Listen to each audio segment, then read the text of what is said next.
Mga sangkay, ating pong alamin ang mga nangyayari, mga kaganapan ngayon sa iba't ibang panig ng ating mundo, kagaya po ng Israel at iba pang mga lugar.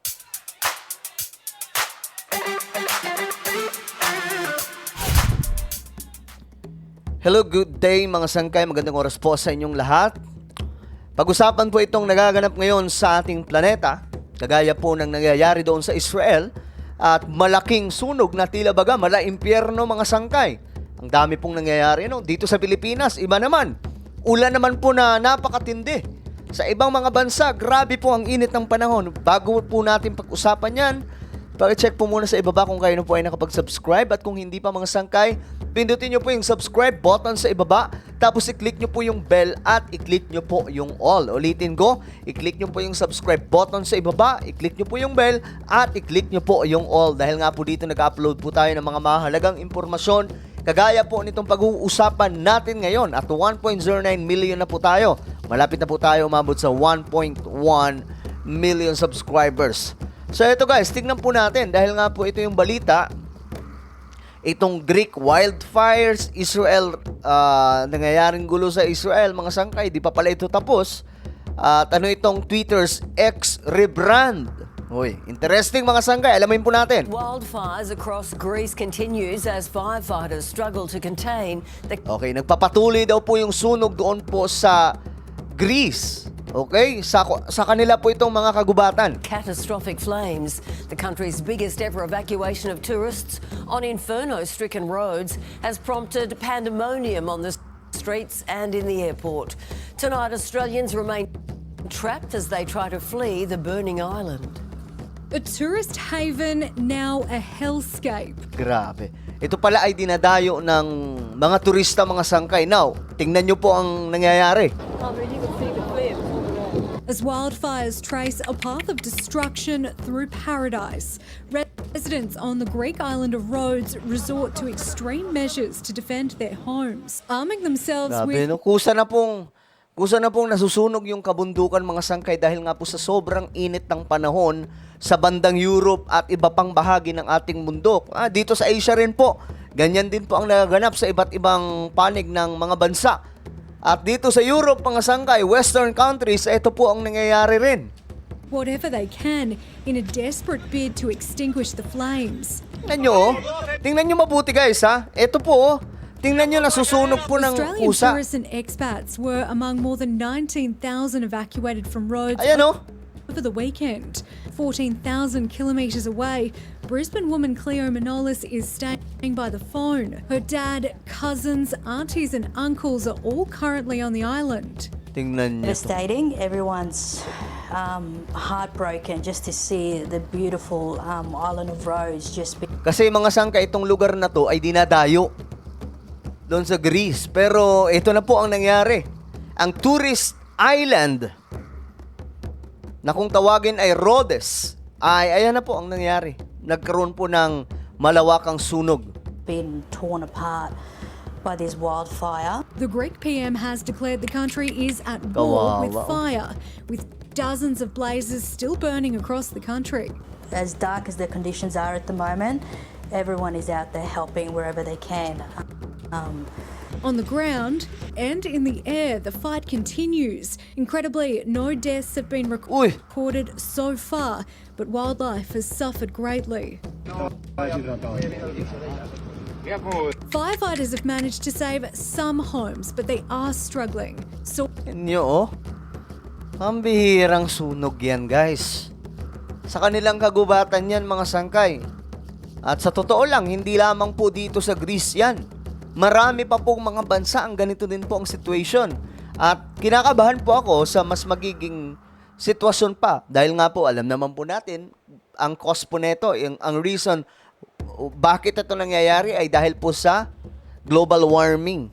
At kung magtutuloy-tuloy po ito, na umpisa ng mga sangkay na po ano pa ang kahinatnan ng ating planeta in the future. soaring temperatures doing little to douse the flames. We have seen potentially the two hottest days on record in Europe in history, Grabe, in no? recorded history this week. Holidaymakers forced to flee the popular island during their peak season. They Tira. popular island. Kilalang isla po ito mga sangkay na dinarayo ng mga turista na ngayon ay nagkaroon ng wildfires. Usa na pong nasusunog yung kanilang paligid. Rely on this tourism income every year. So whatever they make in the summer, they use in the winter. Left to wait for a flight home. Australians in need of consular assistance are being urged to follow the advice of local authorities as residents pray for the Ano flood. nyo? Ito po yung mga turista, mga sangkay. Ito po yung island na ito na nagkaroon po nga ng sunog. Aims to subside. Natalie McGarry for 10 News First. Dozens of people have been killed and thousands more evacuated after fires erupted across Algeria. Almost 100 fires Ito naman, across sa Algeria naman ito. Pambira. 16 Ayan o, mga sangkay, may mga nadali, 34 katao. provinces are burning rapidly, overwhelming the more than 8,000 firefighters brought in from across the This is country not and good, Europe. guys. Hindi po ito Among the magandang dead are 10 nangyayari. soldiers drafted in to bolster exhausted firefighting teams. Northern Algeria has been experiencing a record heat wave in recent days. Yan o, dahil daw po sa heat wave ito, ibig sabihin mainit po talaga ang panahon. Temperatures reaching 48 degrees. Israel's right-wing government Ito naman, Israel. So, itong problema ng kabila, mga sangkay, iba-iba ito. Actually, ang nabanggit lang nila is Algeria, Greece, itong mga nangyayaring wildfires, pero marami pa po yan. Maraming mga bansa, pwede natin pag-usapan yan, mga sangkay. Next time. So, ang dami po talagang kailangan pag-usapan from global updates. government is celebrating having passed deeply unpopular judicial reforms and are now promising there are more to come. Ito na po, dahil po ito sa judicial reform. In the lead up Israel to naman. and after the vote, tens of thousands of protesters faced off against riot police, mounted officers and water cannon. A camp has been set up between the Supreme Court and Parliament, with protesters vowing to keep demonstrating. We can expect to see even larger and more intense protests in the coming hours and the coming days. So these divisions within Israeli society are just likely to deepen. Sabi, no? Parang nakakapanlungo na yung nangyayari sa ating planeta. Ano ba ang nangyayari sa ating mundo? No? Hindi na po ito normal. Ito na ba yung katuparan ng sinasabi sa Bible na in the last days, ito po ang mangyayari. Di ba? Kung babasahin po natin ang Biblia, like sa Matthew chapter 24, naku po, nakasalaysay po doon. Ano ba ang magaganap sa mga panahon na yon? At eto mga sangkay, may mga kaguluhan na iba't ibang klase. Sunog sa kagubatan, gulo sa gobyerno, gulo ng mga bansa, pambira. Netanyahu claims that because the country's senior judges are not elected, their power over legislation must be restricted. But many see this as a move to lessen the judiciary's power, especially in light of the Prime Minister's ongoing fraud and corruption trial. Russia's campaign against Ukraine's grain exports has stepped up, with Ito, Russia at Ukraine naman. the Kremlin launching drone attacks on storage facilities right on NATO's doorstep. Now, the attacks were launched at night, several hitting packed warehouses, either destroying or contaminating the thousands of tons of grain inside.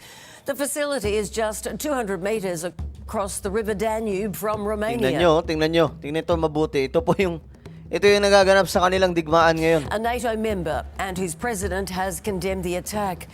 Some ships still waiting to be loaded moved away from the port to moorings closer to the Romanian border for protection.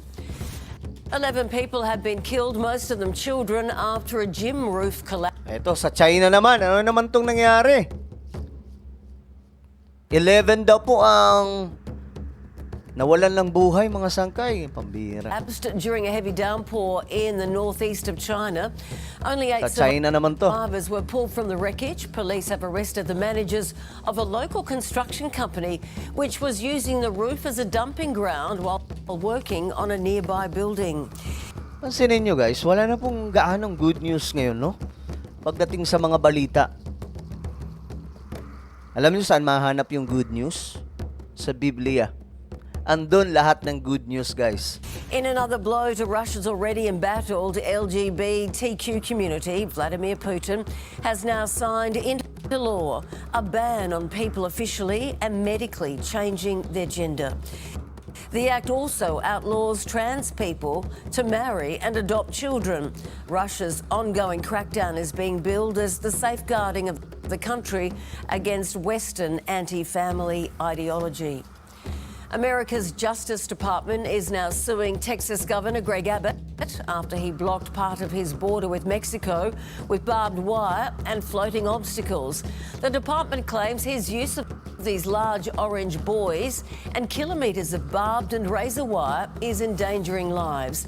There are now reports that several people, including children, have drowned after getting caught in the barriers. He continues to do this really cruel, unjust, inhumane ways of moving forward with a system that has been broken for decades. Abbott responded saying, "Texas will see you in court, Mr. President." So, kung mapansinin po natin ngayon mga sangkay itong balita na to, wala naman po talagang binalita ditong good news, no? So, puro gulo ang maririnig po natin sa mga balitaan kahit po dito sa Pilipinas. Gulo sa politika, gulo sa kung ano-anong mga problema sa ating bansa. And I think what we need right now is God, no? Mas kailangan po natin si Lord ngayon sa panahon na to. We are living in this critical and perilous time. Nakakakaba ang mga nangyayari sa ating paligid, pero sabi naman ng Biblia, kapag nangyayari ito, huwag po tayong matakot, bagkus mas magtiwala po tayo sa ating Panginoon. No? Ang dami pong nangyayari. Climate change, gulo sa gobyerno, gulo ng kapwa-tao. Ay nako, ano po ang inyong opinion mga sangkay sa mga nangyayaring ito sa iba't ibang panig ng ating mundo? Just comment down below. And now I invite you to please subscribe my YouTube channel, Sangkay Revelation. Hanapin niyo po ito sa YouTube at kapag nakita niyo na click the subscribe, click the bell, and click all. So ako na po ay magpapaalam hanggang sa muli. This is me, Sangkay Janjan. Palagi niyo pong tatandaan that Jesus loves you. God bless everyone.